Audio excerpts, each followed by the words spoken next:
അതിനകത്ത് ഒരു ക്വാർട്ടേഴ്സ്, ഒരു ഗവൺമെൻറ് ക്വാർട്ടേഴ്സിൻ്റെ അവിടെ മണി ഒരു കുഞ്ഞ് മരം നട്ടു. അപ്പോൾ പുള്ളി കൊണ്ടെന്ന് പറഞ്ഞു, സാറേ അന്ന് മണിച്ചേട്ടൻ അവിടെ വെച്ച മരവാ സാറേ ഇതെന്ന് പറഞ്ഞു. ഞാനൊക്കെ കുറച്ച് നേരം അതെ കെട്ടിപ്പിടിച്ച് നിന്ന് ഞാൻ വലുതായിട്ട് കരുത്തോട് മണിയുടെ ആ കരുത്തോടു കൂടെ വളർന്നിരിക്കുക. ഒരു മിനിറ്റ് വന്നേ എന്ന് പറയുമ്പോൾ ഞാൻ ചെല്ലും കഴിയുമ്പോൾ ഒരു 2 പേര് കൂടി സംസാരിക്കും. അങ്ങനെ ഒരു 3-4 പ്രാവശ്യമായിട്ട് കാലിയാക്കി ഞാൻ കണ്ണൊക്കെ നിറഞ്ഞ് ഞാൻ വീട്ടിൽ പോകുന്നു. അപ്പം ഞാൻ പോണ സമയത്ത് ദിലീപിൻ്റെ അടുത്ത് പറഞ്ഞു, ഒരു ദിവസം ഇയാൾ എന്നെ വിളിക്കാൻ വരൂടാ. അത് ആ സമയത്ത് എനിക്ക് ദൈവതുല്യനാന്നേ. ആ സമയത്തും അല്ലെന്ന് ഇപ്പോഴും അതെ. അന്ന് തൊട്ട് ഇന്ന് വരെ ഞാൻ അടങ്ങിയിരുന്നിട്ടില്ല. എനിക്ക് വർക്കോട് കൊടുക്കാം, തമ്പുരാൻ സഹായിച്ചു. പ്രശ്നം വന്നു എന്ന് പറഞ്ഞു കഴിഞ്ഞാൽ ഫസ്റ്റ് കോള് ഒന്ന് വിളിക്കുന്ന ദിലീപായിട്ട്. ബാക്കി നമ്മുടെ ഈ സൗഹൃദങ്ങൾക്ക് പക്ഷേ ഇതൊന്നുമില്ല. അവിടെ നമുക്ക് അവന് ആ സമയത്ത് നമുക്ക് നമ്മളുടെ ആവശ്യങ്ങൾ എന്തെങ്കിലും ഉണ്ടെന്ന് അറിയാൻ വേണ്ടിയിട്ട് വിളിക്കും. അതിന്റെ കാര്യം ഞാൻ പറഞ്ഞിട്ടുണ്ട്, പിന്നെ ആവർത്തിച്ചുമ്പോൾ പറയേണ്ട ആവശ്യമില്ല. ഞാൻ ഒന്നുമില്ലാതെ വീട്ടിൽ ഇരുന്ന സമയത്ത് എനിക്ക് പൈസ കൊണ്ട് തരികയും എന്നെ പടത്തിൽ അഭിനയിക്കാൻ വിളിക്കുകയൊക്കെ ചെയ്യുമ്പം എനിക്ക് ഭയങ്കര ഇതുണ്ടായി. അപ്പോൾ എനിക്കതാ അന്ന് തൊട്ട് ഇന്ന് വരെ ഞാൻ അടങ്ങിയിരുന്നിട്ടില്ല. എനിക്ക് വർക്കോട് കൊടുക്കാം, തമ്പുരാൻ സഹായിച്ചു. എനിക്കിത് അങ്ങനെ തന്നെ. മാനത്തെ കൊട്ടാരം എന്ന് പറയുന്ന സിനിമയുടെ പൂജ ദിവസം അന്ന് 4 പേര് അഭിനയിക്കുന്നു. ദിലീപ്, ഹരിശ്രേഷവൻ ചേട്ടൻ, ഇന്ദ്രൻ ചേട്ടൻ, ഷിയാസ്. ഞാൻ പറഞ്ഞു, ഈ പടത്തിൽ എനിക്കൊരു വേഷം തരുമെന്ന് ചോദിച്ചു. ഞാൻ ഈ സിനിമയുടെ ക്യാമറയുടെ മുമ്പിലൂടെ ഞാനുള്ളപ്പോൾ ഞാൻ നിങ്ങൾ നടത്തിക്കില്ല എന്നൊക്കെ പറഞ്ഞ് ആ ലൊക്കേഷനിൽ വെച്ചിട്ട് എനിക്കൊരു കുറേ അനുഭവങ്ങൾ. ഞാൻ ഫസ്റ്റ് ഡേ ആ വീട്ടിൽ ചെല്ലുന്ന ഒരു മിനിറ്റ് വന്നേ എന്ന് പറയുമ്പോൾ ഞാൻ ചെല്ലും കഴിയുമ്പോൾ ഒരു 2 പേര് കൂടി സംസാരിക്കും. എന്താ വിളിച്ചത് സാർ? ആര് വിളിച്ചോ? നാർഷനെ വിളിച്ചോ? അപ്പോൾ ഇല്ല, വിളിച്ചില്ല. അപ്പോൾ ഞാൻ തിരിച്ചു പോകുമ്പോൾ ബാക്കിലിരിക്കുന്ന ആൾക്കാർ കുടിച്ചിരിക്കും. ഞാൻ അവിടെ എത്തുമ്പോൾ വീണ്ടും നാർഷ ഒരു മിനിറ്റ് കന്ന് നമ്മൾ വീണ്ടും വിളിക്കും. അങ്ങനെ ഒരു 3-4 പ്രാവശ്യമായിട്ട് കാലിയാക്കി ഞാൻ കണ്ണൊക്കെ നിറഞ്ഞ് ഞാൻ വീട്ടിൽ പോകുന്നു. പോണ സമയത്ത് ദിലീപിൻ്റെ അടുത്ത് പറഞ്ഞു, ഒരു ദിവസം ഇയാൾ എന്നെ വിളിക്കാൻ വരൂടാ, ഇയാളെന്നെ വീട്ടിൽ വിളിക്കാൻ വരുന്നത്. അന്ന് രാത്രി വന്നേക്കുന്ന ദിലീപും പുള്ളിയും കൂടി വീട്ടിൽ വന്നിട്ട് ദിലീപ് എന്നെ നേരെ അടുക്കള വെച്ചത്, എടാ നീ ഇന്ന് എൻ്റെ അടുത്ത് രാവിലെ പറഞ്ഞില്ലേ നിന്നെ വിളിക്കാൻ വേണ്ടിയിട്ട്? ആ വന്നേക്കണം, ഇതിന് ഈ പടത്തിൽ അഭിനയിക്കാൻ. നാളെ നീ വന്നില്ലെങ്കിൽ വേറെ പകരം ഒരാളെ കിട്ടിയില്ലെങ്കിൽ ഷൂട്ടിങ് നടക്കില്ല. അപ്പോൾ പ്രൊഡ്യൂസർ ഞാൻ ആ രാത്രി ഞാൻ അവിടെ ചെല്ലുന്നു. പിറ്റേ ദിവസം തൊട്ട് ഞാൻ ആ പടത്തിൽ 4 പേരിൽ ഒരാളായിട്ട് അഭിനയിക്കുന്നു. ഒരു വർഷങ്ങൾക്ക് മുൻപ് ബിജു മേനോൻ, കലാഭവമണി, ലെന ഒക്കെ അഭിനയിച്ച പടത്തിൽ ഞാൻ അഭിനയിച്ചു ഓറഞ്ച്. അതിനകത്ത് ഒരു ക്വാർട്ടേഴ്സ്, ഒരു ഗവൺമെൻറ് ക്വാർട്ടേഴ്സിൻ്റെ അവിടെ മണി ഒരു കുഞ്ഞ് മരം നട്ടു. വർഷങ്ങൾ കഴിഞ്ഞപ്പോൾ കൂമൻ എന്ന് പറയുന്ന ജിത്തു ജോസഫ് സാറിൻ്റെ പടം ചെയ്യാൻ പോയപ്പോഴത്തേക്കും ആ മരത്തിൻ്റെ ഒട്ടിൽ ഷൂട്ട് ചെയ്യാൻ ഒരു ഭാഗ്യം എനിക്കുണ്ട്. വലിയ മരമായി. അല്ല അവിടുത്തെ പീണോ എന്താ പറയാ, അയാൾ അന്നും തൊട്ട് അവിടെ ഉണ്ട്, അവിടുത്തുകാരനാണ്. അപ്പോൾ പുള്ളി കൊണ്ടെന്ന് പറഞ്ഞു, സാറേ അന്ന് മണിച്ചേട്ടൻ അവിടെ വെച്ച മരവാ സാറേ ഇതെന്ന് പറഞ്ഞു. ഞാനൊക്കെ കുറച്ച് നേരം അതെ കെട്ടിപ്പിടിച്ച് നിന്ന് ഞാൻ അപ്പോൾ ഒന്നാലോചിച്ച് ചീത്ത കുഞ്ഞിനെ വെച്ചാലേ വലുതായിട്ട് കരുത്തോട് മണിയുടെ ആ കരുത്തോടു കൂടെ വളർന്നിരിക്കുക. നമുക്കൊരു ഗെയിമിലേക്ക് പോയാലോ? ഗെയിമാണോ? ഗെയിമാണ് ഞാൻ കൂടുതൽ ക്ലാസ് ഫുൾ ഇന്റർവ്യൂ കണ്ണട വെച്ചിട്ടുണ്ട്. ഫുള്ള് ഇതിനകത്ത് പക്ഷെ കൊള്ളാം, നല്ലല്ലേ? എന്താണെങ്കിലും ഞാനിത് വെച്ചു. ഈ പ്രൊഡ്യൂസർ തന്നെ വേറെ പടങ്ങൾ എടുക്കണ്ടേ, 3 മാസം കൂടുമ്പോൾ പുള്ളിക്ക് പടം എടുക്കൽ തന്നെ പരിപാടി. ഒരു പടത്തിൽ അങ്ങാണ്ട് എന്നെ അറിയിക്കാതെ അങ്ങാണ്ട് ഒരു പടം ചെയ്തു. പുള്ളി അറിയിച്ചു, അത് ചെയ്ത ആളെ അറിയിച്ചില്ല, സ്ഥലമില്ല എന്ന് പറഞ്ഞു. ഫിലിമിന് സ്ഥലമില്ലെന്നല്ല, പ്രൊഡ്യൂസർക്ക് വിൽക്കാൻ സ്ഥലമില്ലാന്ന്.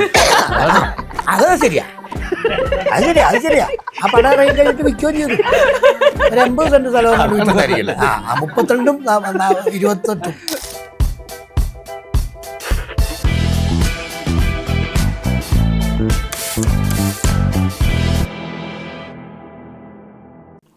ഹായ് ഹലോ നമസ്കാരം. സൈന സത് പ്ലസിന്റെ എല്ലാ പ്രേക്ഷകർക്കും സ്വാഗതം. This is me Shijina Jose Prakash. Magic mushroom എന്ന ഏറ്റവും പുതിയ ചിത്രത്തിന്റെ വിശേഷങ്ങളുമായിട്ട് ഈ സിനിമയുടെ ക്രൂ മെമ്പേഴ്സ് ആണ് ഇന്ന് എൻ്റെ കൂടെ ജോയിൻ ചെയ്യുന്നത്. ഒരുപാട് സ്നേഹത്തോടെ സ്വാഗതം ചെയ്തു. നമസ്കാരം. ഭയങ്കര സ്റ്റൈലിഷ് ആയിട്ടാണ് ഞാനൊരു ഇന്റർവ്യൂ ജാഫ്രിക്കനെ കാണുന്നത്. കൂട്ടത്തിൽ കേമൻ. അതെന്നറിയോ, അത് ഈ പ്രൊഡ്യൂസർ തന്നെ വേറെ പടങ്ങൾ എടുക്കണ്ടേ, 3 മാസം കൂടുമ്പോൾ പുള്ളിക്ക് പടം എടുക്കൽ തന്നെ പരിപാടി. അങ്ങനെ എല്ലാത്തിനും ഉണ്ട്. ഒരു പടത്തിൽ അങ്ങാണ്ട് എന്നെ അറിയിക്കാതെ അങ്ങാണ്ട് ഒരു പടം ചെയ്തു. പുള്ളി അറിയിച്ചു, അത് ചെയ്ത ആളെ അറിയിച്ചില്ല, സ്ഥലമില്ല എന്ന് പറഞ്ഞു. എന്റെ സംഭവം എടുക്കാനായിട്ട് സ്ഥലമില്ല. അത് വേറെ ആളെ കൊണ്ട് പറയിപ്പിച്ചു, സ്ഥലമില്ല. ആ ഫിലിമിൽ സ്ഥലമില്ലാന്ന് എൻ്റെ അടുത്ത്. ഫിലിമിന് സ്ഥലമില്ലാന്നല്ല, പ്രൊഡ്യൂസർക്ക് വിൽക്കാൻ സ്ഥലമില്ലാന്ന്. അത് ശരിയാ. ആ പടം ഇറങ്ങി കഴിഞ്ഞിട്ട് വിൽക്കുകയും ചെയ്തു. ഒരു 80 സെന്റ് സ്ഥലം അങ്ങോട്ട് വിറ്റുന്നതായിരിക്കില്ല. 32ഉം 28ഉം 80 സെന്റ് സ്ഥലം അങ്ങോട്ട് വിറ്റു. എന്തോ ആയിക്കോട്ടെ. അപ്പൊ ആ പടത്തിലൊക്കെ അതിന്റെ പ്രൊമോഷനൊക്കെ എടുക്കുന്നത് മേടിച്ചു കൊടുത്താണെങ്കിൽ കന്നഡ. അപ്പൊ പിന്നെ ഇന്നത് വെക്കാം. ഇങ്ങനെ കൂളിംഗ് ഗ്ലാസ് എന്റെ കയ്യിൽ കാണും. മിക്കവാറും ഇന്റർവ്യൂലൊക്കെ എന്റെ കൂളിംഗ് ഗ്ലാസ് ആണ്. ഞാൻ ഇവിടെയൊക്കെ വെച്ച് ഇങ്ങനെ ആക്കിയിട്ട് കാണിച്ചുകൊണ്ട് വർത്താനം പറയും. വെക്കാറില്ല. ഇത് നാഗശേഖര പടമാണ്, സുജിത് സാറാണ്. അപ്പൊ അറിയാൻ പാടില്ല ഇവരുടെയൊക്കെ ഇച്ചിരി റേഞ്ചിലേക്ക് വന്നപ്പോ പ്രൊഡ്യൂസർ ആണെങ്കിലും ഇച്ചിരി റേഞ്ചിലേക്ക്. അപ്പൊ ഞാൻ ഒരു ഗ്ലാസ് വെച്ചു. അല്ല ഞാൻ എൻ്റെ അടുത്ത് ചോദിച്ചേ വന്നപ്പോൾ ജാഫർ വെച്ച് ഞാൻ കൂളിംഗ് ഗ്ലാസ് വെക്കണതിന് കുഴപ്പമില്ല. ഞാൻ പറഞ്ഞു ഇല്ല വെച്ചോ, അതിന് നമുക്ക് കോമഡി പടമാണെന്ന് വേറെ ഇനി പോസ്റ്ററിലൊന്നും അടിക്കണ്ടല്ലോ, ഒരു ഫീല് കിട്ടാൻ വേണ്ടിയിട്ട് ഇരിക്കട്ടെ എന്ന് പറഞ്ഞു. നല്ലല്ലേ? അത്ര ഭാഗത്തെ വൃത്തിയുടെ മാറി കിട്ടി. എന്താണെങ്കിലും ഞാനിത് വെച്ചു. ഫുള്ള് ഇതിനകത്ത് ഇല്ല ഇനി അത് ബോഡി ഷേമിംഗ് ആവോ ഇനി ഇവന് അങ്ങനെ പറഞ്ഞെന്ന് പറഞ്ഞിട്ട് ഇവനെ ഞങ്ങളായിരുന്നു അങ്ങനെ കൊണ്ട് പറയാം. ഇല്ല നമുക്ക് ക്ഷേമം ഒന്നുമില്ല. നമ്മൾ വർത്താനം പറയുന്നത് സൂക്ഷിച്ചു കഴിഞ്ഞാൽ പൊതുവെ പുറത്തുനിന്ന് വരുന്ന എന്ത് കമന്റും നമ്മൾ ഏറ്റെടുക്കാൻ തയ്യാറായിട്ട് വേണം. പക്ഷെ നമ്മൾ ആരും ഉപദ്രവിക്കാറില്ല. ഇങ്ങോട്ട് ഉപദ്രവിച്ചാൽ അവർക്ക് തിരിച്ചു ഉപദ്രവിക്കണില്ല. അപ്പൊ എന്ത് വേണേ ചോദിക്കാം. ശരിക്കും എപ്പോഴും പറയാറുണ്ട് ആളുടെ ഒരു ദൈവതുല്യായിട്ടാണ് ദർശകൻ കാണാറ് അല്ലേ? അതങ്ങനെ തന്നെ അത് ഞാൻ പറയാറുണ്ടല്ലോ, വേറെ ഇന്റർവ്യൂ പറഞ്ഞിട്ടുള്ളത്. അങ്ങനെയല്ല, സുഹൃത്തുക്കളാണ് ഞങ്ങൾ, നല്ല സുഹൃത്തുക്കളാണ്. കാരണം വെച്ചിട്ടുണ്ടെങ്കിൽ ഒരാൾക്കൊരു പ്രശ്നം വരുന്ന സമയത്ത് ഇപ്പം ഞാൻ ആരും വിളിക്കാറില്ല. ഇപ്പം എൻ്റെ സുഹൃത്തുക്കൾക്ക് അറിയാവുന്ന എല്ലാവർക്കും അറിയാവുന്ന ഒരു കാര്യമൊന്നും ഞാൻ റെഗുലറായിട്ട് ആരും കോൾ ചെയ്യുന്ന ആളല്ല. ഒരു ഫ്രണ്ട്സിനായിട്ട് കണ്ടിന്യൂസ് വിളിക്കുന്ന അല്ലെങ്കിൽ സംസാരിക്കുന്ന പരിപാടിയൊന്നുമില്ല. അത്യാവശ്യം എനിക്ക് തോന്നുന്ന ഒരു 2 ദിവസം 3 ദിവസം കൂടുമ്പോൾ ഒന്ന് വിളിക്കുന്ന ദിലീപായിട്ട്. ബാക്കി നമ്മുടെ ഈ സൗഹൃദങ്ങൾക്ക് പക്ഷേ ഇതൊന്നുമില്ല, അങ്ങനെ ഗ്യാപ്പൊന്നുമില്ല. പക്ഷെ വിളിയൊക്കെ കുറവ്. പക്ഷെ ഒരാൾക്ക് എന്തെങ്കിലും ഒരു പ്രശ്നം വന്നു എന്ന് പറഞ്ഞു കഴിഞ്ഞിട്ടുണ്ടെങ്കിൽ ഫസ്റ്റ് കോള് ഞാൻ വിളിക്കാൻ നോക്കും. കാരണം വെച്ചിട്ടുണ്ടെങ്കിൽ അവിടെ നമുക്ക് അവന് ആ സമയത്ത് നമുക്ക് നമ്മളുടെ ആവശ്യങ്ങൾ എന്തെങ്കിലും ഉണ്ടാകുന്ന അറിയാൻ വേണ്ടിയിട്ട് വിളിക്കും. അത്രേ ഉള്ളൂ. പക്ഷെ ഇന്നത്തെ കാലത്ത് അങ്ങനത്തെ ആളുകളാണ് ഭയങ്കര കുറവ് ശരിക്കും. അല്ല അത് അങ്ങനെ ഒരു സമയത്ത് വിളിച്ചെന്നുള്ളൂ. ആ വിളിച്ചിട്ട് നമ്മളൊരു അല്ല ആ ചരിത്രം പറയുകയാണെങ്കിൽ ഒരു 3-4 മണിക്കൂർ വേണം. അത് തമാശല്ല. അത് പറയുകയാണെങ്കിൽ അത് ആ സമയത്ത് എനിക്ക് ദൈവതുല്യനാന്നേ. ആ സമയത്തും അല്ലെന്നേ, ഇപ്പോഴും അതെന്നേ. അതിന്റെ കാര്യം ഞാൻ പറഞ്ഞിട്ടുണ്ട്. പിന്നെ ആവർത്തിച്ച് പറയേണ്ട ആവശ്യമില്ല. ഞാൻ ഒന്നുമില്ലാതെ വീട്ടിലിരുന്ന സമയത്ത് എനിക്ക് പൈസ കൊണ്ട് തരികയും എന്നെ പടത്തിൽ അഭിനയിക്കാൻ വിളിക്കുകയൊക്കെ ചെയ്യുമ്പം എനിക്ക് ഭയങ്കര ഇതുണ്ടായി. അപ്പോൾ എനിക്കതാ അന്ന് തൊട്ട് ഇന്ന് വരെ ഞാൻ അടങ്ങിയിരുന്നിട്ടില്ല. എനിക്ക് വർക്കോട് വർക്കാതെ അമ്പരാൻ സഹായിച്ചു. പിന്നെ പൈസയൊക്കെ കുറച്ചാണ് മേടിക്കണേ. കാര്യം വെച്ചാൽ ആരും കൊള്ളുന്നൊന്നുമില്ല. അപ്പം വർക്ക് ഇങ്ങനെ കൂടിക്കഴിയുമ്പോൾ ഞാൻ വലിയ കോടികൾ ഉണ്ടാക്കിയെന്നല്ല കേട്ടോ. അതുകൊണ്ട് ആരും വരുവാണ്. എനിക്കിത് അങ്ങനെ തന്നെ ഇരിക്കട്ടെ, അങ്ങനെ തന്നെ ഇരിക്കും. മാജിക് മഷ്റൂം ഈ പേര് ഇന്നത്തെ കാലത്ത് ആളുകൾ പെട്ടെന്ന് കണക്ട് ആവുന്ന ഒരു പേരാണ്. നമ്മുടെ സിനിമയിൽ എന്താണ് ഈ പേര് കൊണ്ട് എന്താണ് ഉദ്ദേശിക്കുന്നത്? വലിയ സംഭവം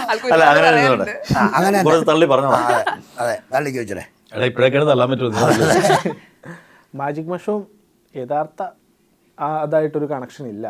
നമ്മൾ പക്ഷെ വേറൊരു പരിപാടിയാണ് പിടിക്കുന്നത്. അതിനെപ്പറ്റി കൂടുതൽ നമുക്ക് സംസാരിക്കാനും പറ്റില്ല. അത് പടം കണ്ടതിന് ശേഷം ആളുകൾ മനസ്സിലാക്കട്ടെ. പക്ഷേ ഇതിലെ കഥാപാത്രങ്ങൾ തമ്മിൽ കൂണുമായിട്ടൊരു കണക്ഷനുണ്ട്. സോ ഇതിൻ്റെ എഴുത്തിൻ്റെ സമയത്തൊക്കെ നമുക്കിത് ഏതൊരു കൺസെപ്റ്റിൽ വർക്ക് ചെയ്യാമെന്നുള്ളൊരു പ്ലാൻ ഉണ്ടാകുന്ന സമയത്ത് ഈ പറയുന്ന മാജിക്കൽ റിയലിസം എന്നുള്ളൊരു ഐഡിയയിലാണ് സ്ക്രിപ്റ്റ് വർക്ക് ചെയ്തിട്ടുള്ളത്. അപ്പോൾ അങ്ങനെ നമ്മൾ സ്ക്രിപ്റ്റിൻ്റെ ഡിസ്കഷൻ്റെ സമയത്ത് നമ്മുടെ അസിസ്റ്റൻ്റ് യദു ആണ് പേര് നമുക്ക് സജസ്റ്റ് ചെയ്ത് അങ്ങനെയാണ് മഷ്റൂം എന്നുള്ളൊരു പരിപാടി ആവുന്നത്. കൂടുതൽ ഡീറ്റെയിൽസ് പടം കണ്ട് മനസ്സിലാക്കട്ടെ. ട്രെയിലർ കാണുന്ന സമയത്ത് മനസ്സിലായത് ഈ മഷ്റൂം കൂൺ എന്ന് പറഞ്ഞ ഒരു കൊട എന്നും കൂടെ അർത്ഥമുണ്ടല്ലോ. അതായത് ഇപ്പൊ ഒരു ഫാമിലിയിൽ ഒരു കൊടയായിട്ട് നിൽക്കുന്ന ഒരാൾ എന്നാണ് എനിക്ക് തോന്നിയിട്ടുള്ളത്. അങ്ങനെ കണക്ട് ചെയ്ത് ഇനി അടുത്ത സ്ഥാനത്തിൽ നമ്മൾ അത് പറയുന്നു. അതൊരു പുതിയ അറിവാണ്. അങ്ങനെയല്ല, നീ അത് തള്ളണോട്ടോ ഇനി അടുത്ത ഇന്റർവ്യൂല്.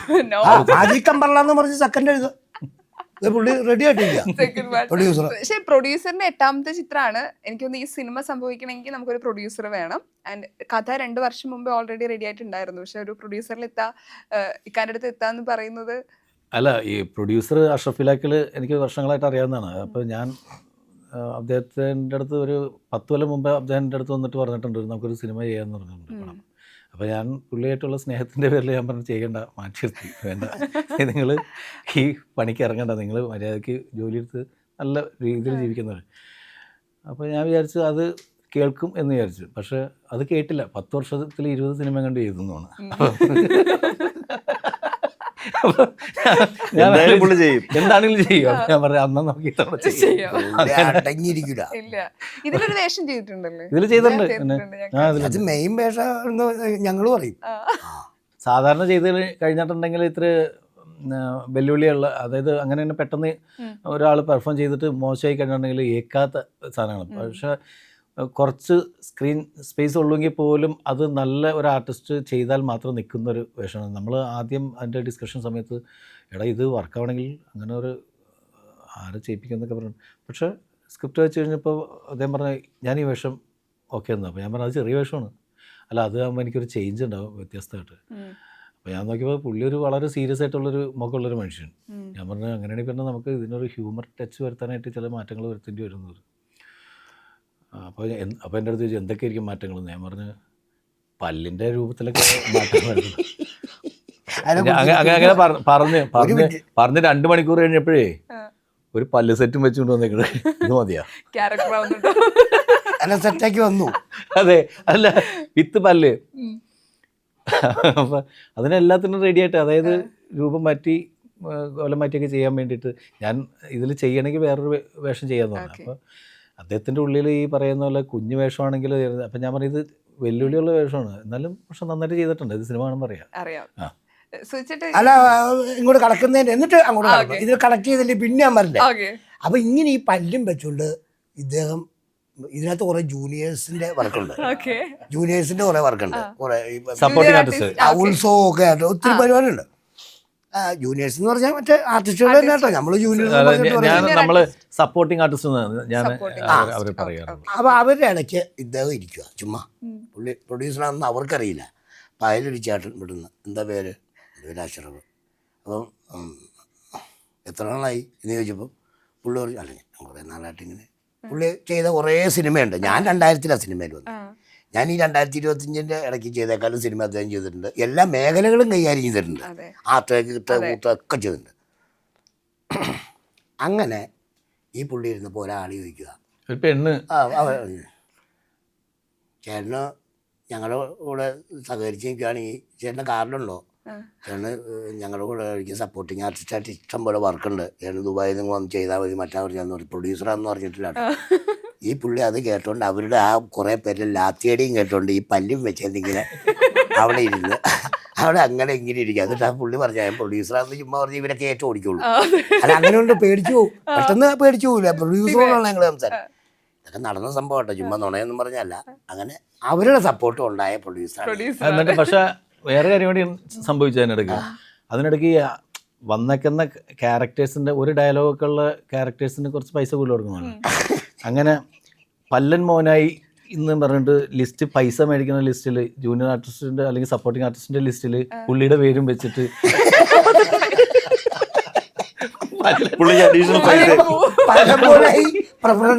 പല്ലൻ മോനായിക്ക് 850 രൂപ പല്ലമോന അത് എഴുതി വിട്ടോ അവന്മാര്.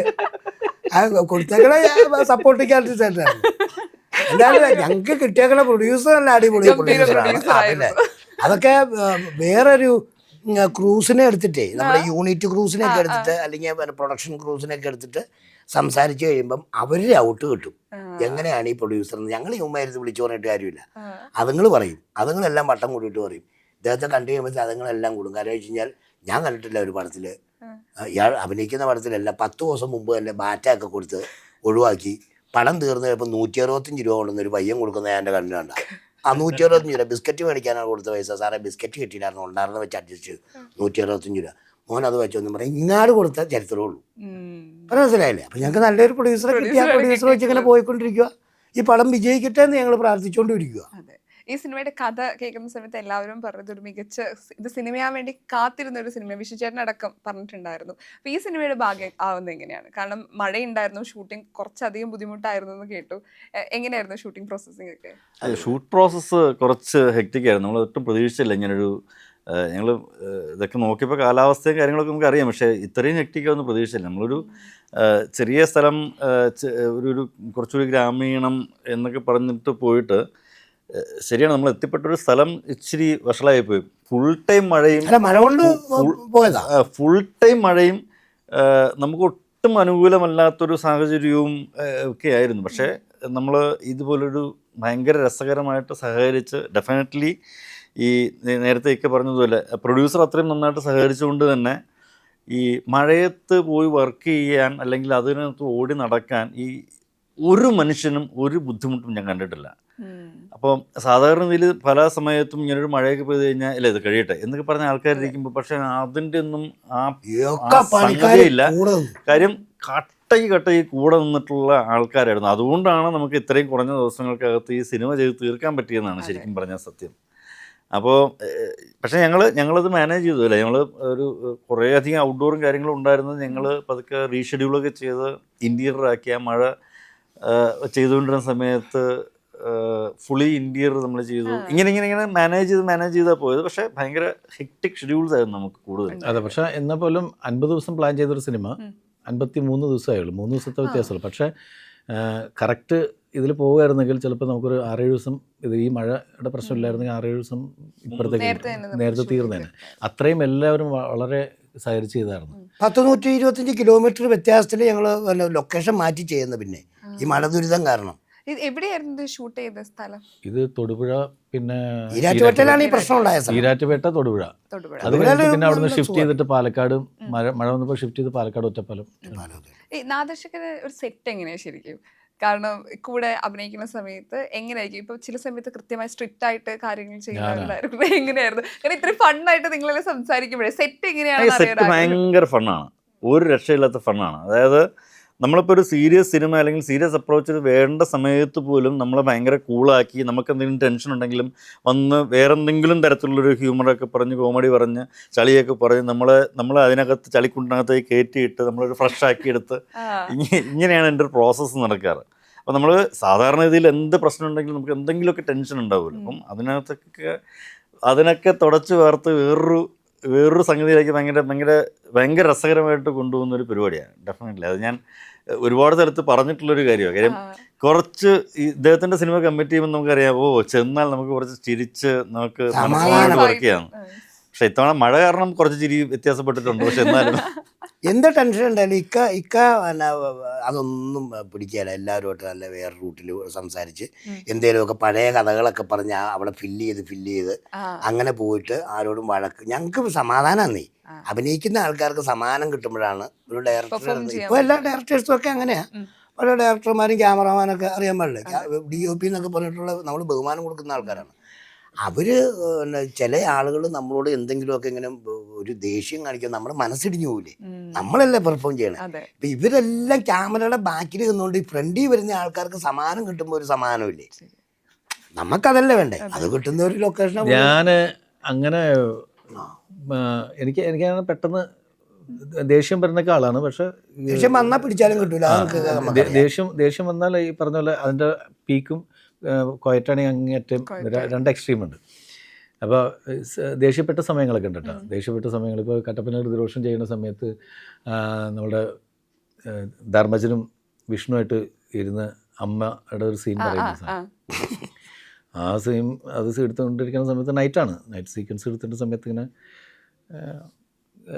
സീൻ മുന്നോട്ട് പോകുന്നതോറും കണ്ടിന്യൂറ്റി ഉണ്ട്. കണ്ടിന്യൂറ്റി സാധനങ്ങളൊക്കെ പിടിച്ചിട്ട് പല ആംഗിളിൽ വെച്ചിട്ട് ഷൂട്ട് ചെയ്യില്ല. അപ്പോൾ action continuity assistant directors keep ചെയ്ത് അവർ നോക്കുന്നുണ്ട്. അപ്പം നമ്മളാണെങ്കിൽ സിംഗിൾ ക്യാമറ, ഈ ലൈറ്റപ്പ് ചെയ്ത് തന്നെ സിംഗിൾ ക്യാമറ ഷൂട്ടാണ്.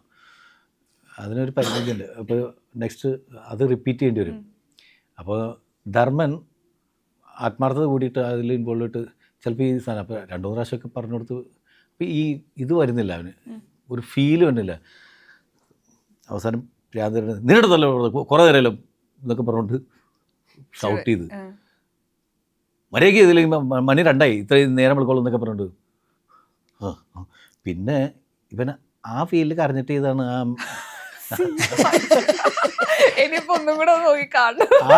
ആ കരഞ്ഞിട്ട് എനിക്ക് അമ്മയുടെ കറിയില്ലേ അവൻ ഒറിജിനൽ കരഞ്ഞ ചീത്ത പറഞ്ഞിട്ട് കരഞ്ഞ. ഇപ്പം മകളായിട്ട് സ്റ്റേജിൽ പാട്ട് പാടാൻ കാണാനും കേൾക്കാനും ഭയങ്കര രസമായിരുന്നു. ഇപ്പൊ വേണമെങ്കിൽ ഇപ്പം 7ാമത്തെ സിനിമയാണ്, ഇപ്പൊ എവിടെയെങ്കിലും നമുക്ക് പാടിപ്പിക്കായിരുന്നു. ഓൾറെഡി പാട്ട് കാര്യമാണെന്ന് ഓൾറെഡി അറിയാം.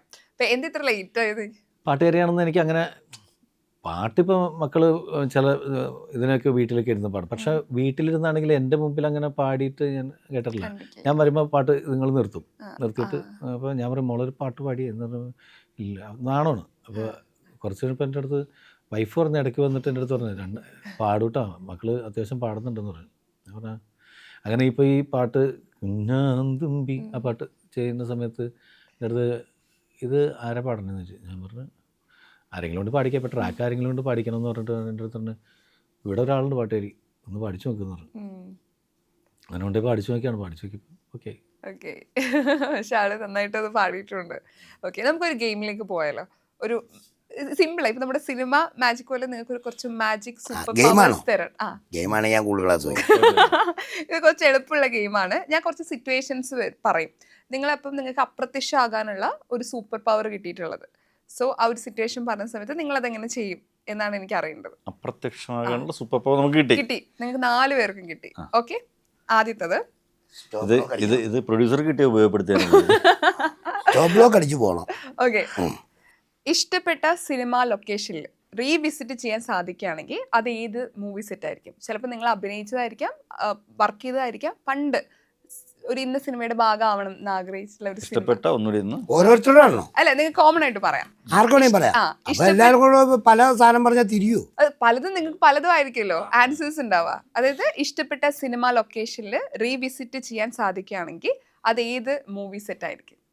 സുന്ദരകില്ലാടി സിനിമ ഭയങ്കര ഒരു ഫേവറേറ്റ് സിനിമയാണ്. അവർ ആ ഒരു ടെറൈൻ, ആ ഒരു സ്പേസിലോട്ട് നമ്മളെ കൊണ്ടുപോയിട്ട് അവിടുത്തെ വിശ്വാസങ്ങൾ, ക്ലൈമാക്സ് ഒക്കെ കാണുന്ന സമയത്ത് ഞാൻ ഇടയ്ക്കിടയ്ക്കൊക്കെ കാണാറുണ്ട്. ക്ലൈമാക്സ് ഒക്കെ കാണുന്ന സമയത്ത് നമ്മളങ്ങ് ഇരുന്നു പോകും. പ്രത്യേകിച്ച് ദിലീപേട്ടൻ്റെ പെർഫോമൻസ്, ഒരു സിംഗിൾ ടേക്ക് ഒരു സാധനമൊക്കെ ഉണ്ട്, കിണർ വെള്ളം കുത്തി അതൊക്കെ പറയുന്ന ഒരു സാധനം ഉണ്ട്. ജസ്റ്റ് ഇങ്ങനെ ഒരു ഷോട്ട് വെച്ചേക്കുന്ന ആളുടെ പെർഫോമൻസ് തന്നെ ഇങ്ങനെ ഇരുന്നു പോകും. എടുക്കുന്ന ബ്രീത്ത്, കണ്ടുപോകുന്ന രീതി, അത് ഞാൻ എപ്പോഴും ആലോചിക്കാറുണ്ട്. ഈ ഒരു സ്പേസിൽ പ്രത്യേകിച്ച് ആ ശാപം കിട്ടിയിട്ടുള്ള ആ ഒരു സ്ത്രീ ഉണ്ടല്ലോ, ആളെ കാണുമ്പോൾ ഭയങ്കര പേടിയാവും. പുള്ളിക്കാരിയുടെ ഒരു ലൈഫ്, അവിടുത്തെ ആ ഒരു പൊടി പിടിച്ച വരുന്ന സംഭവമൊക്കെ വല്ലാത്ത അനുഭവം. ശരിയാട്ടോ, ഞാൻ അയാളോട് ചോദിക്കാൻ പോവാ, എനിക്ക് പറയാൻ അറിയാൻ പാടാത്തോണ്ട്. അവിടുത്തെ ആ പൊടി പിടിച്ച കാറ്റ്, ഇതൊക്കെ ഭയങ്കരമായിട്ട് ഫീൽ ചെയ്യാറുണ്ട്. അപ്പൊ ഞാൻ അത് ആലോചിക്കാറുണ്ട്. അതുപോലെ വെട്ടം സിനിമയിലെ അതും ആലോചിക്കാറുണ്ട്. അത് രണ്ടുമാണ് എനിക്ക് തോന്നണത്. എനിക്കെന്ന് പറഞ്ഞു കഴിഞ്ഞാൽ ഞാൻ ഇപ്പം പറഞ്ഞില്ലേ, എനിക്ക് ശരിക്കും ഇത് ഇംഗ്ലീഷിൽ കൊച്ചു ചോദിച്ചുകൊണ്ട് എനിക്ക് വലിയ പിടി ഇട്ടിട്ടില്ലായിരുന്നു. എന്നാന്ന് പറയട്ടെ, ഇത് ഒരു സംഭവം അത് ഒന്നും കൂടെ നമ്മൾ ആ സിനിമയുടെ സെറ്റിൽ പോകാൻ പറ്റുവാണെങ്കിൽ നമ്മൾ അഭിനയിച്ചതാവാം, അല്ലെങ്കിൽ നമ്മുടെ കണ്ടതാവാം. ഒന്നുകൂടെ സെറ്റ് കാണുമ്പോൾ ആ സെറ്റ് എത്ര രസകരമായിരുന്നു, ആ സെറ്റിനകത്തേക്ക് ഒന്നുകൂടെ പോകാൻ പറ്റിയിരുന്നെങ്കിൽ എന്താണ് അവസ്ഥ? അത് എനിക്ക് ഈ പറഞ്ഞ അത് പറഞ്ഞത് കൊണ്ട് അതങ്ങനെ കിടക്കട്ടെ. അത് ഞാൻ യോജിക്കുന്ന ഒരു കേസാണ്. എനിക്ക് അമരം സിനിമയില്ലേ, അമരം, ഈ അമരത്തിനെ കുറിച്ച് ഞാൻ അറിയുകയും ചെയ്തില്ല. ലളിത ചേച്ചി മരിക്കുന്നതിന് മുമ്പ് ഒരു കാര്യം പറഞ്ഞു, മോനെ ഞങ്ങൾ അവിടെ പോയടാ, അവിടെ പോയി ഞങ്ങൾ ആ ലൊക്കേഷൻ കാണാൻ പോയപ്പോൾ പ്രളയം വന്ന് നമ്മൾ ഷൂട്ട് ചെയ്ത കംപ്ലീറ്റ് അവിടെ എല്ലാം പോയി കഴിഞ്ഞിട്ട് ചുമ്മാ തെങ്ങ് മറിഞ്ഞ് കിടക്കണത്, അതിൻ്റെ പേര് പിഴുത് കിടക്കണത്, അങ്ങനെ ലൊക്കേഷനേ ഇല്ല. പക്ഷേ ആ അമരത്തിൻ്റെ ആ ലൊക്കേഷനില്ലേ, ആ ലൊക്കേഷൻ ഒരു വല്ലാത്തൊരു അനുഭവമാണ്. കാരണം വെച്ച് കഴിഞ്ഞാൽ അത് നിസ്സാര സംഭവം വെച്ചാൽ കാര്യങ്ങൾ ചെയ്തേക്കണം. പക്ഷെ നമുക്കത് കാണുമ്പോൾ എന്തൊക്കെ വിഷയം തന്നെ, 4-3 കുടിലേ ഉള്ളൂ ഇതിനകത്ത്, അതിനകത്ത് വെച്ചിട്ടുള്ളൂ. അത് കഴിഞ്ഞിട്ടുള്ള അവിടെ അതാ എനിക്ക് പറയാനുള്ളത് കേട്ടോ. അതും ഇതും കൂടെ യോജിച്ചാൻ പറയണം. കണ്ണി കുത്തിയല്ല, ഇങ്ങനെ ഇക്ക ഇവിടെ കണ്ണുകൊണ്ട് വെച്ചിട്ട് ഞാനാണ് ഇങ്ങനെ ഇരുന്ന് ഇക്ക കണ്ണി കൊള്ളില്ല, പുള്ളി ഗ്ലാസ് വെച്ചിട്ടുണ്ട്. എനിക്ക് അതാ കേട്ടോ അമരത്തിന്റെ ആ ഒരു ലൊക്കേഷൻ നല്ല ഫീലുള്ള ശരിയാണ്. ചെയ്തതും ഞാൻ കണ്ടതുമായിട്ടുള്ള 2 സിനിമകൾ എനിക്ക് പറയാനുണ്ട്. ഒന്ന് ചെയ്തത് മേ ബി അനാർക്കലി എനിക്ക് ഭയങ്കര, അതായത് ആ ലൊക്കേഷൻ എനിക്ക് ഭയങ്കര ഫേവറേറ്റ് ആണ്. ലക്ഷദ്വീപിൽ കുറേ കാലം അതിനു മുമ്പ്, വളരെ മുമ്പ് എന്തോ ഒരു ചെറിയ സിനിമ കുറച്ച് ഷോർട്സ് ഉണ്ടായിരുന്നു. അതിനുശേഷം ഞങ്ങളാണ് അവിടെ പോയി എക്സ്പ്ലോർ ചെയ്യുന്നത്. അപ്പോൾ അതിപ്പോഴും എൻ്റെ ഫേവറേറ്റ് ആണ്. കാര്യം അത് ഇനിയും കൂടുതൽ എക്സ്പ്ലോർ ചെയ്യേണ്ടത് എനിക്ക് കൃത്യമായിട്ട് അറിയാം. അപ്പോൾ ഇനിയും ഒരു പ്രാവശ്യം കൂടി എനിക്ക് അനാർക്കലി ചെയ്യാൻ പറ്റുവാണെങ്കിൽ ഡെഫിനറ്റ്ലി ഇതിൻ്റെ അപ്പുറത്തേക്ക് നമുക്ക് വീണ്ടും വീണ്ടും ചെയ്യാൻ പറ്റും എന്നുള്ളത് ഉറപ്പാണ് അവിടെ. കാര്യം അന്ന് നമ്മൾ വളരെ ലിമിറ്റഡ് പരിപാടികളാണ് ചെയ്തിരുന്നത്. പക്ഷെ ഇനി അത് കൂടുതൽ എക്സ്പ്ലോർ ചെയ്യാൻ പറ്റും. ഒന്ന് പിന്നെ അതിൻ്റെ ഭയങ്കര ഫണ്ണാണ്, ഈ വെള്ളത്തിൻ്റെ അടിയിലൊക്കെ പോകുന്നതൊക്കെ ആക്ച്വലി നല്ല ഫണ്ണാണ്. അപ്പോൾ എനിക്ക് അതിൻ്റെ എക്സ്പീരിയൻസ് അവിടെ നിന്നാണ് കിട്ടിയിരിക്കുന്നത്. 2 എനിക്ക് ഭയങ്കര ഫേവറേറ്റ് സിനിമയാണ് തേന്മാവിൻ കൊമ്പത്ത്. അപ്പോൾ അതിൻ്റെ ലൊക്കേഷനിൽ ഞാൻ പലതവണ പോയിട്ടുണ്ട്. പക്ഷെ ആ വെച്ചിരുന്ന ഒരു ഫ്രെയിമും ഞാൻ പിന്നീട് കണ്ടിട്ടില്ല. കാര്യം അത്ര മനോഹരമായിട്ടാണ് അവരത് അന്ന് ട്രീറ്റ് ചെയ്യുന്നത്. ഞാൻ ആ സ്ഥലങ്ങളിലേക്ക് പോകുമ്പോൾ ഇവിടെ ഇങ്ങനെ ഫ്രെയിം വയ്ക്കൂ എന്ന് നമുക്ക് ചെല്ലുമ്പോൾ നമുക്ക് മേ ബി അതിൻ്റെ മറ്റ് പല മേഖലകളും മറ്റു പല ഏരിയയൊക്കെ മാറിപ്പോയി കാണാം. ചിലപ്പോൾ കുറേ ഒരു ചെടി അവിടെ വളർന്ന് കാണാം, ഒരു ചെടി ഇപ്പുറത്ത് വെട്ടിക്കാണാം, അല്ലെങ്കിൽ വീടുണ്ടാവില്ല. പക്ഷേ അന്നത് കാണുമ്പോൾ ഇതുപോലെ എന്നും നമുക്ക് സിനിമ ചെയ്യാൻ പറ്റും. എന്നിട്ട് ഞാൻ അതേ സ്ഥലങ്ങളിൽ പോയി നിന്നിട്ടുണ്ട്. മറ്റേ ടാസ്ക് വിളിയടാ അതൊക്കെ കണ്ട ആ സ്ഥലമൊക്കെ ഒന്നുമില്ല, പക്ഷെ ആ ഫ്രെയിം വെച്ചിരിക്കുന്നത് എന്ത് മനോഹരമായിട്ടാണ് അതിനകത്ത്. പിന്നെ ഫ്രെയിം വെക്കുന്നത് മാത്രമല്ല, ആ ഫ്രെയിം നമ്മൾ സെക്കൻഡറി ഓപ്ഷനാണ്. ആർട്ടിസ്റ്റുകൾ എങ്ങനെ പെർഫോം ചെയ്യുന്നു എന്നുള്ളത് നമ്മൾ മാത്രം. ആ ഫ്രെയിമൊന്നും ആർക്കും ഓർമ്മയില്ല. ആ ഫ്രെയിം ടാസ്ക് വിളിയടാന്ന് പറഞ്ഞാൽ ഒറ്റ സിംഗിൾ ഷോട്ടിൽ അവരിങ്ങനെ ഒരു 5 മിനിറ്റോളം നിന്ന് പെർഫോം ചെയ്യല്ലേ. പക്ഷേ നമ്മൾ രണ്ടാമതും മൂന്നാമതും കാണുമ്പോഴാണ് പുറകിലൊരു മലയുണ്ട്, ഇപ്പുറത്തൊരു സാധനമുണ്ട്, ഇപ്പുറത്തൊരാൾ നടക്കുന്നുണ്ട്, ഇപ്പുറത്തൊരു പച്ച അല്ലെങ്കിൽ ചുവപ്പ് ഉത്സവം നടന്ന സ്ഥലം, എന്ത് രസമാണ് കാണാൻ. അപ്പം അങ്ങനെ കുറച്ച് സിനിമകൾ വേറെ ഉണ്ട്. ഇപ്പം കിട്ടി എനിക്ക് മാനത്തെ കൊട്ടാരം എന്ന് പറയുന്ന സിനിമയുടെ പൂജ ദിവസം അന്ന് 4 പേര് അഭിനയിക്കുന്നു. ദിലീപ്, ഹരിശ്രേഷവൻ ചേട്ടൻ, ഇന്ദ്രൻ ചേട്ടൻ, ഷിയാസ്. ഇവരഭിനയിക്കുന്ന ഒരു ലൊക്കേഷനിൽ ഞാൻ അവിടെ ലൊക്കേഷനിൽ ആദ്യത്തെ ദിവസം ഞാൻ അവിടെ ചെല്ലുന്നത്. അപ്പോൾ ഞാൻ ഈ പടത്തിൽ ചാൻസ് വെച്ച ആളാണ്. അഭിനയിച്ചിട്ടില്ല, അല്ല അന്ന് ഷിയാസ് അഭിനയിക്കുന്നത്. അപ്പോൾ അവിടെ പോയിരിക്കുന്ന സമയത്ത് ഞാൻ പറഞ്ഞു ഈ പടത്തിൽ എനിക്കൊരു വേഷം തരുമെന്ന് ചോദിച്ചു. അപ്പോൾ എൻ്റെ അടുത്ത് പറയുന്ന പറഞ്ഞ ഈ പടത്തിൽ നിങ്ങൾക്ക് പറ്റിയ വേഷമൊന്നുമില്ല. അത് മാത്രമല്ല അതിനു മുമ്പ് ഞാനൊരു പ്രോഗ്രാമിന് പോകാത്തതിൻ്റെ പേരിൽ ഞാൻ ഈ സിനിമയുടെ ക്യാമറയുടെ മുമ്പിലൂടെ ഞാനുള്ളപ്പോൾ ഞാൻ നിങ്ങളെ നടത്തിക്കില്ല എന്നൊക്കെ പറഞ്ഞ് ആ ലൊക്കേഷനിൽ വെച്ചിട്ട് എനിക്കൊരു കുറേ അനുഭവങ്ങൾ. ഞാൻ ഫസ്റ്റ് ഡേ ആ വീട്ടിൽ ചെല്ലുന്ന അപ്പോൾ ദിലീപ് വന്നിട്ട് മേക്കപ്പ് ചെയ്തിട്ട് കഴിച്ച് എങ്ങനെ ഉണ്ടാ എന്നെ നമ്മൾ നല്ല രസമുണ്ടാ, അപ്പോൾ നല്ലൊരു ഹീറോയുടെ ലുക്കൊക്കെ ഉണ്ട് എന്നൊക്കെ പറഞ്ഞ് അങ്ങനെയൊക്കെ നിൽക്കുന്നു. അത് കഴിഞ്ഞ് അവിടെ ഞാൻ ശരിക്കും ഭയങ്കരമായിട്ട് ഫീൽ ചെയ്ത് എന്നെ ആളുടെ പേരൊന്നും പറയില്ല, അദ്ദേഹം വിളിച്ചിട്ട് നാർഷ ഒരു മിനിറ്റ് വന്നേ എന്ന് പറയുമ്പോൾ ഞാൻ ചെല്ലുന്ന കഴിയുമ്പോൾ ഒരു 2 പേര് കൂടി സംസാരിക്കും. അത് ഞാൻ പറഞ്ഞു എന്താ വിളിച്ചത് സാർ? ആര് വിളിച്ചോ? നാർഷനെ വിളിച്ചോ? അപ്പോൾ ഇല്ല വിളിച്ചില്ല. അപ്പോൾ ഞാൻ തിരിച്ചു പോകുമ്പോൾ ബാക്കിലിരിക്കുന്ന ആൾക്കാർ കുടിച്ചിരിക്കും. ഞാൻ അവിടെ എത്തുമ്പോൾ വീണ്ടും നാർഷ ഒരു മിനിറ്റ് വന്നേ എന്ന് വീണ്ടും വിളിക്കും. അപ്പോൾ ഞാൻ പിന്നെയും വരും. വന്നപ്പോൾ ഇവർ അങ്ങനെ ഒരു 3-4 പ്രാവശ്യമായിട്ട് കളിയാക്കി ഞാൻ കണ്ണൊക്കെ നിറഞ്ഞ് ഞാൻ വീട്ടിൽ പോകുന്നു. അന്ന് രാത്രി ദിലീപും അദ്ദേഹം കൂടി എൻ്റെ വീട്ടിൽ വരുന്നു. അപ്പം ഞാൻ പോണ സമയത്ത് ദിലീപിൻ്റെ അടുത്ത് പറഞ്ഞു ഒരു ദിവസം ഇയാൾ എന്നെ വിളിക്കാൻ വരൂടാ, ഇയാളെന്നെ വീട്ടിൽ വിളിക്കാൻ വരുന്നത്. അന്ന് രാത്രി വന്നേക്കുന്ന ദിലീപും പുള്ളിയും കൂടി വീട്ടിൽ വന്നിട്ട് എൻ്റെ അടുത്ത് പറഞ്ഞ് ദിലീപ് എന്നെ നേരെ അടുക്കള വെച്ചത്, എടാ നീ ഇന്ന് എൻ്റെ അടുത്ത് രാവിലെ പറഞ്ഞില്ലേ നിന്നെ വിളിക്കാൻ വേണ്ടിയിട്ട്? വന്നേക്കണം ഇതിന് ഈ പടത്തിൽ അഭിനയിക്കാൻ. ഞാൻ പറഞ്ഞു ഞാനാ അവിടെ മറ്റത് എന്തൊരു കൺഫ്യൂഷനായിട്ട് ആ വേഷം ഷിയാസിനെ കൊണ്ട് കേൾക്കുന്നുണ്ട്, നിന്നെ വിളിക്കുന്നത്, നാളെ നീ വന്നില്ലെങ്കിൽ വേറെ പകരം ഒരാളെ കിട്ടിയില്ലെങ്കിൽ ഷൂട്ടിങ് നടക്കില്ല. അപ്പോൾ പ്രൊഡ്യൂസർ അങ്ങനെ ആ രാത്രി ഞാൻ അവിടെ ചെല്ലുന്നു. പിറ്റേ ദിവസം തൊട്ട് ഞാൻ ആ പടത്തിൽ 4 പേരിൽ ഒരാളായിട്ട് അഭിനയിക്കുന്നു. ആ ലൊക്കേഷൻ തന്നെയാണ്. അതായത് നമ്മൾ ഇൻസൾട്ട് ചെയ്യപ്പെട്ട ഒരു സ്ഥലത്ത് നമ്മൾ പിറ്റേ ദിവസം ഒരുപാട് ദിവസം കഴിഞ്ഞിട്ടല്ല, പിറ്റേ ദിവസമാണ് നമ്മൾ ചെല്ലുന്നത്. അപ്പോൾ അത് ആ ലൊക്കേഷനിൽ അത് പ്രിയപ്പെട്ട ലൊക്കേഷൻ തന്നെ. ഒരു കുഞ്ഞു സാധനം ഞാൻ പറഞ്ഞോട്ടെ. ഇതിപ്പോൾ ഇദ്ദേഹത്തിന് പറഞ്ഞില്ലേ ഒരു ഷിയാസൊക്കെ ചെയ്തുകൊണ്ടിരുന്നായിരുന്നു. പുള്ളി എന്നിട്ട് ചോദിച്ചപ്പോഴത്തേന് ആരോ കളിയാക്കി വിളിച്ചു, എൻ്റെ തിരിച്ചു ചെന്ന് വിളിച്ചു. സാർ ഞാനിപ്പോൾ എനിക്ക് ഒരു ചെറിയൊരു അനുഭവം ഉണ്ടായ ഒരു കുഞ്ഞു വാക്കിലങ്ങ് പറഞ്ഞോളാം. ഒരു വർഷങ്ങൾക്ക് മുൻപ് ബിജു മേനോൻ, കലാഭവമണി, ലെന ഒക്കെ അഭിനയിച്ച പടത്തിൽ ഞാൻ അഭിനയിച്ചു ഓറഞ്ച്. അതിനകത്ത് ഒരു ക്വാർട്ടേഴ്സ്, ഒരു ഗവൺമെൻറ് ക്വാർട്ടേഴ്സിൻ്റെ അവിടെ ഒരു കുഞ്ഞു മരം നട്ടു. ഒരു കുഞ്ഞു മരത്തിൻ്റെ തൈയില്ലേ, അത് നട്ടപ്പോൾ ഞങ്ങളൊക്കെ ഉണ്ട്. വർഷങ്ങൾ കഴിഞ്ഞപ്പോൾ കൂമൻ എന്ന് പറയുന്ന ജിത്തു ജോസഫ് സാറിൻ്റെ പടം ചെയ്യാൻ പോയപ്പോൾ ആ മരത്തിൻ്റെ ചോട്ടിൽ ഷൂട്ട് ചെയ്യാൻ ഒരു ഭാഗ്യം എനിക്കുണ്ടായി. വലിയ മരമായി, ആ വലിയ മരമായിട്ട് ഇങ്ങനെ ഇരിക്കുക. അപ്പോൾ അവിടെ നിന്ന് ആ ക്ലർക്ക് വന്നിട്ട് അവിടുത്തെ പ്യൂണ് വന്നിട്ട് പറയാ അയാൾ അന്നും തൊട്ട് അവിടെ ഉണ്ട്, അവിടുത്തുകാരനാണ്.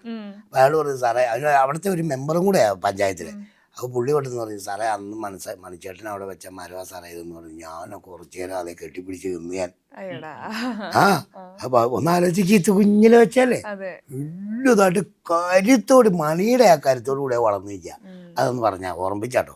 അതൊരു ഭയങ്കര ഒരു കാര്യമാണ്. സത്യം. ഇഷ്ടപ്പെട്ട ഒരു മൂവി ക്യാരക്ടറിന്റെ കൂടെ ഒരു ദിവസം ജീവിക്കാൻ സാധിക്കുകയാണെങ്കിൽ അത് ഏത് ക്യാരക്ടറിന്റെ കൂടെ ആയിരിക്കും? ദൃശ്യത്തിലെ ജോർജ് കുട്ടി.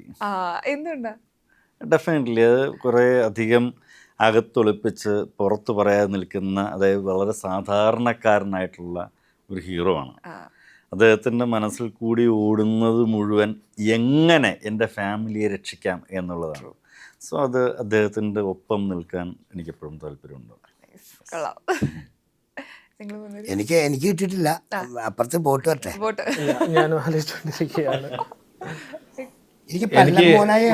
എനിക്ക് കിട്ടുകയാണെങ്കിൽ കിലുക്കത്തിലെ ജോജിയുടെ നിശ്ചലിന്റെയും കൂടെ ഒരു ദിവസം ഉണ്ടെങ്കിൽ ചിരിച്ച് നമുക്ക് സന്തോഷമായിട്ട് ഈ രണ്ടുപേരുടെയും കൂടെ ജോജി നിശ്ചൽ, ലാലേട്ടനും അമ്പിളിച്ചേട്ടനും, അവരുടെ ആ ക്യാരക്ടേഴ്സിന്റെ കൂടെ നിൽക്കാൻ എന്ന് പറയുന്നതിന്റെ നമുക്ക്, കാരണം നമ്മൾ അത്രയും ചിരിപ്പിച്ചിട്ടുള്ള. വടച്ചെന്നൈയിലെ ധനുഷിന്റെ ക്യാരക്ടർ അൻപ് ഭയങ്കര ഫേവറേറ്റ് ആണ്. പടവേ ഭയങ്കര ഫേവറേറ്റ് ആണ്. അൻപ് മുമ്പോട്ട് വെക്കുന്ന കുറച്ച് പരിപാടികളുണ്ട് പുള്ളി, അത് ഭയങ്കര ഫേവറേറ്റ് ഉണ്ട്. പൊളിറ്റിക്കലി കുറേ കാര്യങ്ങൾ ചെയ്യാനുണ്ട്. ഞാനും ഈ പറയുന്ന രീതിയിൽ അത്തരത്തിലൊക്കെ കുറച്ച് ഉത്തരവാദിത്തങ്ങളൊക്കെ ആയിട്ട് സിനിമയിൽ അതിനെ സമീപിച്ചിട്ടുള്ള ഒരാളാണെന്ന് സ്വയം വിശ്വസിക്കുന്നു. കാരണം എൻ്റെ നാട്ടിൽ നിന്ന് ഒരുപാട് ആർട്ടിസ്റ്റുകൾ ഇനിയും വരണം, അവർക്ക് എത്താൻ കുറച്ച് പാടാണ് അവിടെ നിന്നൊക്കെ വരാൻ. അപ്പോൾ ഞാൻ സിനിമേനെ ആഗ്രഹിക്കുന്ന സമയത്ത്, ആ സമയത്ത് സ്കൂളിൽ പോലും ഇപ്പോഴും എൻ്റെ 10ാം ക്ലാസ്സിലെ ഓട്ടോഗ്രാഫിലൊക്കെ ഇപ്പോൾ ഇന്ന് സിനിമ റിലീസായി ഈ പേരൊക്കെ പോസ്റ്ററൊക്കെ എല്ലാവരും കാണുന്നു. ഇപ്പോൾ കൂട്ടുകാർ പഴയ ഓട്ടോഗ്രാഫ് ഫോട്ടോ എടുത്ത്, അപ്പോൾ അതിൽ അംബീഷൻ്റെ അകത്ത് സൂപ്പർ സ്റ്റാർ ആകാശ് ഇല്ലെങ്കിൽ സംവിധായകൻ, ഇതൊക്കെയാണ് ഞാൻ എഴുതിയേക്കുന്നത്. അപ്പോൾ അവർ ഈ കഴിഞ്ഞ ദിവസങ്ങളിലെല്ലാം ഇത് ഫോട്ടോ എടുത്തിട്ട് +2 കൂട്ടുകാർ, 10ൽ പഠിക്കുന്ന കൂട്ടുകാർ, അതുവരെയൊക്കെ അയച്ച് തരുന്നുണ്ട്. അപ്പോൾ അത് കാണുമ്പോൾ ഭയങ്കര സന്തോഷം. എന്ന് വെച്ചാൽ അവിടുന്ന് നമുക്ക് ഈ ഒരു ആഗ്രഹം അടുത്തിരിക്കുന്ന കൂട്ടുകാരോടോ ഇല്ലെങ്കിൽ ടീച്ചർമാരോടോ പറഞ്ഞാൽ പോലും അവർക്ക് പോലും ഒരു ഐഡിയ ഇല്ല. അവിടുന്ന് അങ്ങനെ ഒരു സിനിമാക്കാരൻ ഒരു യൂണിറ്റിൽ വർക്ക് ചെയ്യുന്നോ ഇല്ലെങ്കിൽ ഒരു ടെക്നീഷ്യന്മാർ പോലും എൻ്റെ നാട്ടിൽ നിന്ന് അങ്ങനെ വന്നിട്ടില്ല. അപ്പോൾ അവിടുന്ന് ഇങ്ങോട്ടുള്ള ഒരു യാത്ര, അപ്പോൾ എന്നെപ്പോലെ അവിടുന്ന് ഇനി ഇത് ആഗ്രഹിക്കുന്ന കുട്ടികൾക്ക് അല്ലെങ്കിൽ അവിടുന്ന് ആഗ്രഹിക്കുന്ന ആളുകൾക്ക് അത്ര ഒരു ബുദ്ധിമുട്ട് ഉണ്ടാവരുത്, കുറച്ചും കൂടെ ഈസി ആയിരിക്കണം മലയാള സിനിമ എന്നുള്ളത് ആഗ്രഹിച്ചാണ് ഞാനിങ്ങോട്ട് വന്നത്. അത് ഫസ്റ്റ് വണ്ടി കയറി ഞാൻ എത്തി, ഇനി എനിക്ക് അവരെയും കൂടെ കൊണ്ടുവരണം എന്നുള്ളൊരു വലിയൊരു തോട്ടാണ്. ശരിക്ക് ഇവൻ ഇത്രയൊക്കെ വരി വലിച്ച് പറഞ്ഞ് വിശദമായിട്ട് ഭയങ്കര എന്താണ് ആത്യന്തികമായിട്ടുള്ള കാര്യങ്ങൾ സീരിയസ് ആയിട്ടൊക്കെ പറഞ്ഞെങ്കിലും ഇവൻ്റെ ഉള്ളിൽ ഞാൻ പറയട്ടെ, ഈ മറ്റേ റോബോട്ട് എന്തിനുള്ള റോബോനെ സ്നേഹിച്ച ഐശ്വര്യ റായിയുടെ കൂടെ ജീവിക്കണമെന്നാണ് ഇവൻ്റെ മനസ്സിൽ ആഗ്രഹമായിരുന്നു. പക്ഷെ അവൻ പുറത്ത് പറഞ്ഞപ്പോൾ ഇടുക്കി എന്നുള്ള ആൾക്കാർ ഇവിടെ കൊണ്ടുവരണം. ഉള്ളിൻ്റെ ഉള്ളിൽ ഇവനെ എനിക്കറിയാവുന്നിടത്തോളം കാലം ഇവന് ആ ഐശ്വര്യ റായിയുടെ കൂടെ ആയിരുന്നു. ആ മൂടില്ല കുറച്ച് ആളായിട്ട് എന്തോ കല്യാണമൊക്കെ അടുത്തെന്ന് പറയുന്നത് സംഭവമൊക്കെ പറയണ കേട്ടു. പക്ഷെ അത് ആരെന്നുള്ള കൺഫ്യൂഷനിലാണ്. അല്ല, അവനിത് പറയണ ഞാനിരുന്ന് ഇങ്ങനെ ആലോചിക്കുന്നു, ഇതല്ലല്ലോ നമ്മളോട് പറഞ്ഞില്ല, ഇവൻ കൈവിട്ടു പോയോ?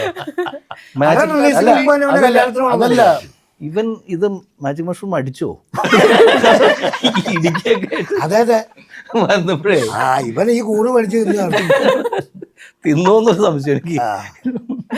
അങ്ങനെയല്ലേട്ടാ, ഇവൻ ചുമ്മാ നമുക്ക് കളിയാക്കാൻ ഇപ്പോഴേ അല്ല, അങ്ങനെ ആ ടീമിന് മൊത്തം അങ്ങനെ ഒരു ആറ്റിറ്റ്യൂഡ് ഉള്ളതാണ്. അതുകൊണ്ട് അതൊരു പകുതിയോളം സത്യമുണ്ട് അതിനകത്ത്. പകുതിയല്ല, മുഴുവൻ സത്യമുണ്ട് ഡെഫിനറ്റ്ലി. ചുമ്മാ പറയാത്. പിന്നെ അവന്മാര് ഏതോ പാറപ്പുറത്തിരുന്നത് കഥയാട്ടോ. നല്ലൊരു റൂം പോലെ എടുക്കാനില്ലാതെ അവന്മാര് കഞ്ഞിക്കുടി ഇരുന്ന് എഴുതിയ കഥയത്. അത് പഴകി ഇങ്ങനെ പോകാതിരിക്കാൻ വേണ്ടിയിട്ട് ഒരു ആള് വന്ന് ഏറ്റെടുത്ത് ഇദ്ദേഹത്തോട് മുഖാന്തരം അങ്ങനെ വന്ന് അവന്മാര് പെട്ടെന്ന് പ്രതീക്ഷിക്കാത്ത ഒരു സംഭവത്തിലേക്ക്, ഇത്രയും ഒരു സംഭവം അദ്ദേഹം തന്നെ പറഞ്ഞു. ഞങ്ങൾ ഇങ്ങനെ പ്രതീക്ഷിച്ചില്ല, പക്ഷെ അതൊരു നിമിത്തമായി പോയി.